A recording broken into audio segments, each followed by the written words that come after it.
Egyptian bread pudding, anyone?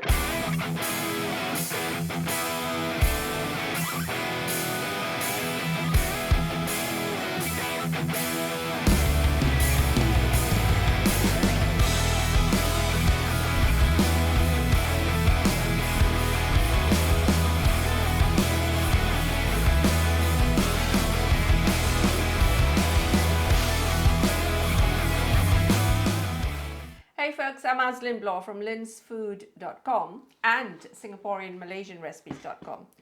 Today's recipe, a very easy but delicious Egyptian bread pudding that you can find all over the Middle East these days. It has a bit of a dark history behind it. It's got to do with the killing of someone and the celebration of the death of that someone, and it's called Ali, as in Ali's mom. But I shall let you read all about that on my blog if you fancy the history to the dish itself. So it's a bread pudding. Traditionally, we would be using puff pastry or phyllo pastry because it's all about the crunch against the creaminess and the hint of sweet in this bread pudding. Unlike the bread pudding of the West, this one doesn't contain any eggs. The bread pudding of the West is a custard-based dessert. This one is purely a milk-based dessert. So that's the advantage as far as I'm concerned, because it's egg-free. I have 2 kids who are allergic to eggs. And I love my bread and butter pudding. I use any excuse to make it: at Easter with hot cross buns, at Christmas with panettone, and simple bread for no reason at all. So we've got a simple list of ingredients. We have puff pastry, we have milk, and we have a little bit of traditional Middle Eastern cream, which is called ashta. If you're interested in making it yourself, I have 2 recipes for you. One is the traditional one is the super easy cheats version. But I use mascarpone because I love mascarpone, and it is the perfect ashta substitute. And then besides that, you've got sugar, you've got a little bit of nuts and a little bit of fruit. Those last 2 completely optional. Let's get cooking immediately, shall we? We're going to start with shop-bought puff pastry. Preheat the oven to 200 degrees Celsius, 400 degrees Fahrenheit. First thing we do is cut the puff pastry into strips, which we will then cut into squares, as you can see. And then finally, we're going to cut the squares into triangles. The size doesn't really matter in terms of uniformity. Slightly bigger, slightly small, it doesn't really matter. So once you've cut all the pastry up, arrange the triangles as you see them as neatly as possible into 2 different trays, and bake these puff pastry triangles for 15 to 17 minutes until they puff up. Now, while that pastry was baking, we're going to start warming up our milk. I'm using fresh milk as well as evaporated milk. So we've got milk, 2 types of milk, and then sugar, some ground cardamom. And we're going to bring it up to a simmering point. Take it off the heat and then add aroma of your choice. Now get your baking dish and arrange half the puff pastry in your dish. Don't worry if you have to do it in 2 layers, as long as your dish is deep enough to take all the puff pastry and the milk as well.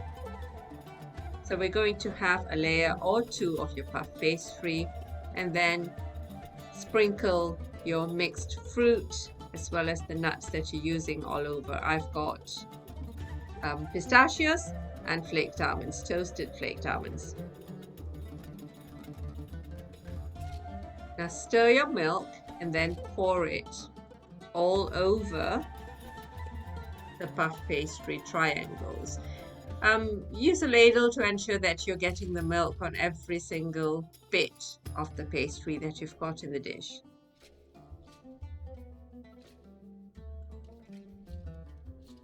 When you're done with the milk, top with the rest of the puff pastry. Arrange it as you see fit. Again, if you've got to go with a second layer, so fourth, all in all, it doesn't really matter as long as your dish is deep enough.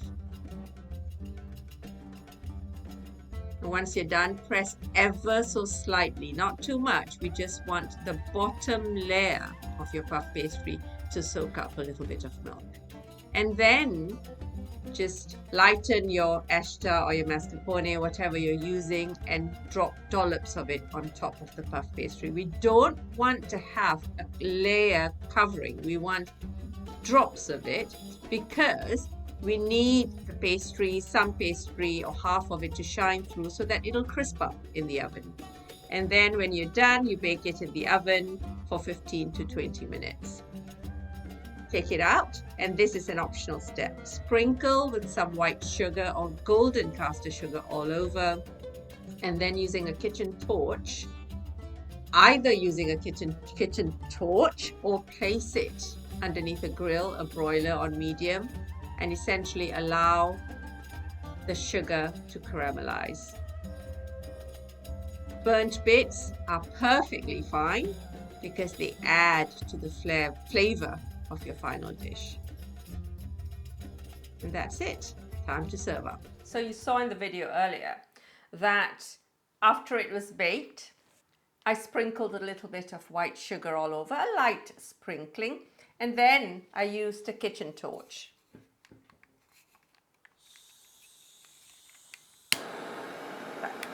So if you have one of these, by all means, just use it to caramelize, to burn the sugar slightly and produce crispy edges on the pastry that you're using as well. And if you don't have one of these, place it under the grill, a medium grill, broiler. And keep an eye on it because it'll burn quickly. The puff pastry will burn quickly. So the burnt bits, the little bit of burnt bits you see on the pastry, they actually add to the final flavor of the dish. Ooh, that's hot still. So let's dish it up. So the bottom layer has absorbed the milk. It is very milky still. The bottom layer has absorbed the milk. And as you saw me doing, I pressed down ever so slightly before cooking to encourage the pastry to absorb even more milk, the lower layers.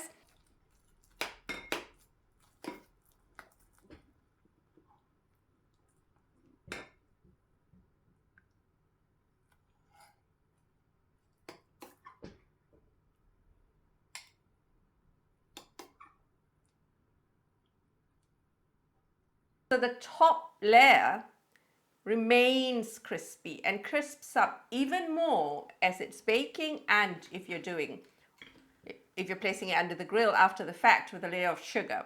So this crispiness is actually a must when making umali.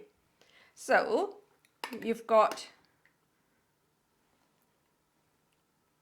can either, the milk at the bottom of the dish, you can either pour it all over or just pour it on the side as if you are having a pudding with custard or ice cream or whatever. It smells good.